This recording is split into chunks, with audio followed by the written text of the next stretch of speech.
When I say who's the master, you say show no. Is it just me, or is it that bloodbenders are OP? What's up, everybody? Shut Up the King here, and I'm here to do my review for The Legend of Korra, Episode 9, Out of the Past. Let's get into this because there's a lot I want to talk about. There's a lot of things I want to get off my chest. So, all right. So this episode actually starts off with Korra being locked away by Tarlok, that weasel, that bloodbending weasel, who I cannot stand, by the way. And he's basically putting her away into this little metal container. It's almost remnants of when Toph first learned how to metal bend, and her parents came to take her back to where she lived. You know, they put her in that little small metal container. It's the same thing they used to put Korra in. And of course, she's not a metal bender, so there's no way she can get out of that. So, you know, she decides to finally sit down and calm down and try to communicate with Aang by meditation, and it actually works. And what we get this episode is we finally get to see Aang at the age of 40, but, you know, we get to finally see him in action. We get to finally hear his voice. We get to finally see what Toph looks like. We get to finally see what Sokka looks like. Still no Katara. I don't know why she wasn't there. Maybe she was taking care of the kids, because at that point, I'm pretty sure Aang and her already had kids. I would love to see Katara and how she looked in her prime, because I'm pretty sure she's kind of sexy. But anyway, so we get a lot of reveals here. We finally get to see, you know, the original Avatar in action, and we finally get to see Yakone. And Yakone was basically a street thug who basically was like the godfather of Republic City. He was like that mob boss that if you wanted to get what he wanted, he intimidated you. He intimidated a lot of people with blood bending, and he was a special bender. And they actually talked about that. They talked about, and it looks like Sokka was on the council, so Sokka was like some sort of huge judge, and we got a little comedy out of him, and I knew we can always expect that from Sokka, and that's why I love that guy. So he actually talks about special benders. He talks about Toph and how she practically invented metal bending. They actually mentioned Sparky Boom Boom. I'm sorry, that was his first name. His other name ended up being Combustion Man. So, you know, he talked about a man that could firebend with his mind. And, you know, we got bloodbenders, so why couldn't they, you know, bend without the moon? We don't know how, but it's just something that's special. And it confirmed one thing that we already knew, that which we find out later on in the episode. I'll get to my thoughts on that later. But one of the other big things this episode was Chief Bei Fong. She is now, like, she was already up pretty high, but now she's like up here as one of my favorite characters on this show. Like, this chick is so badass. There's no words to explain how badass she is. She's like a mixture of Wolverine, Iron Man, and Magneto, all into one badass chick. And the reason why I say this is like, she wakes up and she finds out that Korra's missing. That weasel Tarlok ends up telling people that the Equalists did it, and they're the one who kidnapped the Avatar. And of course, everyone believes them, because that's what dumb people do. They believe the person that's in the higher up. So of course, what ends up happening is Bei Fong, she finds out, and she's like, we're gonna find Korra. So she hops up and she does this little pose, and her suit comes out and attaches onto her body just like it does for Iron Man. And I was like, wow, that is so awesome. Like literally attached to her body just like it did in the Avengers movies. And I'm like, this chick is just full of surprises. She can metal bend, she can earth bend, she can see through walls and underground just like her daughter, and she can still see.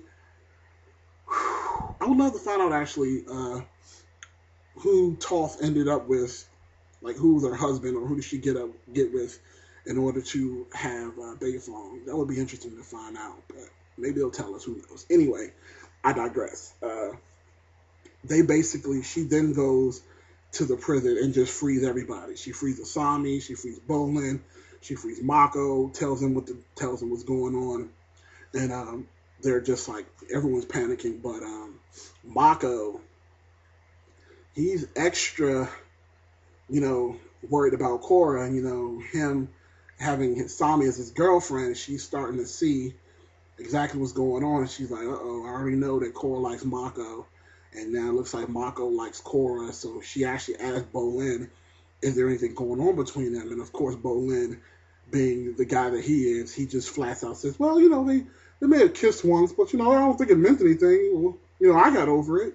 So I thought that was kind of hilarious as well. So that cat was out of the bag. Then we get a lot of Avatar action after that. They go on a mission to find Korra and get her out of danger, not knowing that, the Equalists had nothing to do with her being taken. But, we get to see some Equalist fighting action that time anyway. So, hey, it's a win-win.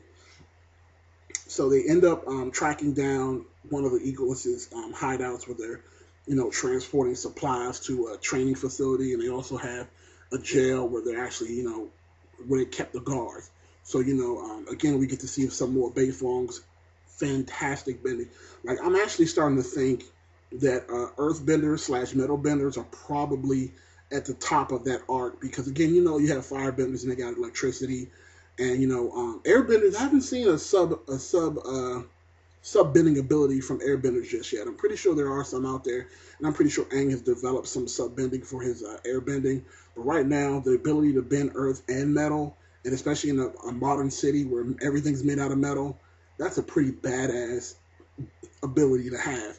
And she showed it off in rare form. Like there's a scene where she's infiltrating the prison, and there's some Equalists standing there. And literally, you just see these like tendrils come out, wrap around, and suck them back in. And I'm like, wow, this chicken's got like metal spider web. She's like literally have the power of like a couple of superheroes, and she's just like metal bending everywhere, and just like she finally finds her guards, and she breaks the bars and frees them, and then she actually capture.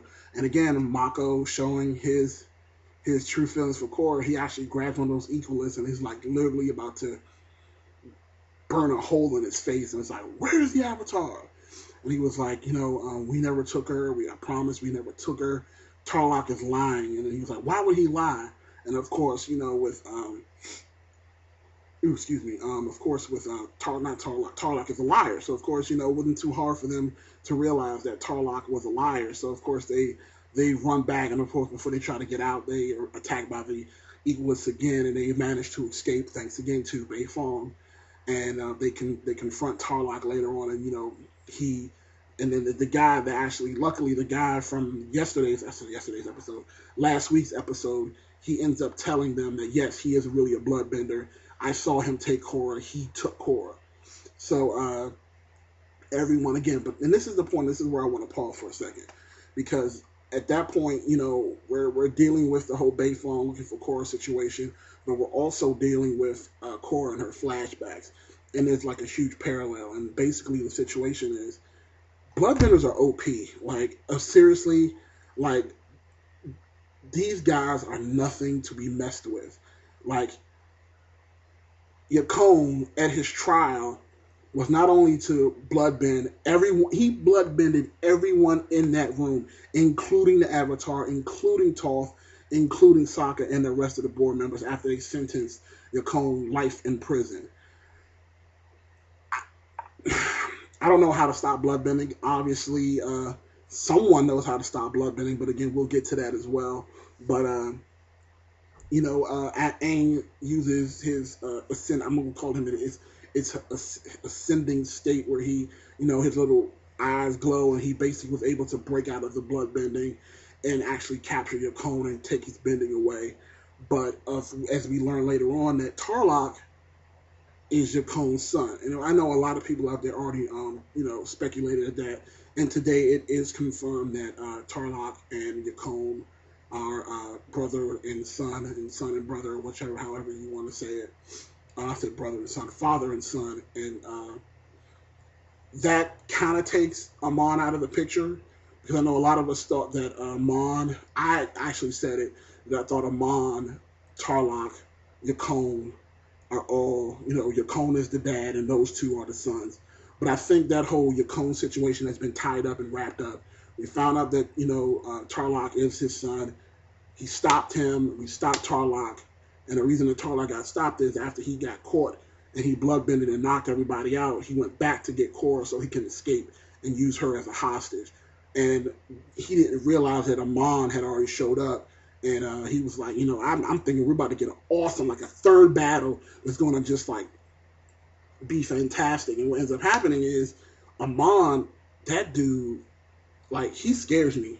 Like not scares me like the literal sense because it's a damn cartoon, but you know what I mean. Like as far as like his power is very intimidating because there's something about him. He's got to be some sort of special bender because there's no way a regular person can survive blood bending like that unless the suit he has on protects him from the blood bending. There's got to be something with that because again, you can clearly see that Tarlok had all his own men incapacitated. And they all had on some sort of armor, but for some reason, not Yukon, but Amon was not fully affected by the blood bending, and it allowed him to get in his guard and take away Tarlok's bending.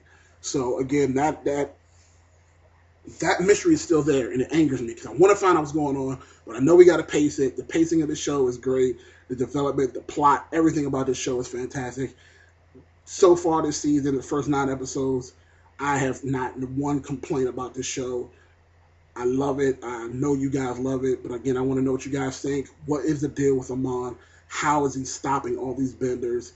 Comment in the section below. Let's get this conversation started. Thumbs up for another fantastic episode of The Legend of Korra. I'm going to give this one a 4 out of 5 as well. Again, just the plot is moving along more and more. The character development is there. We wrapped up this whole Tarlok situation. He's out of here. We find out who Yukon is and how that situation ended. That's out of there. Now we got room for more questions that needs to be answered. And let's get some more Avatar flashbacks.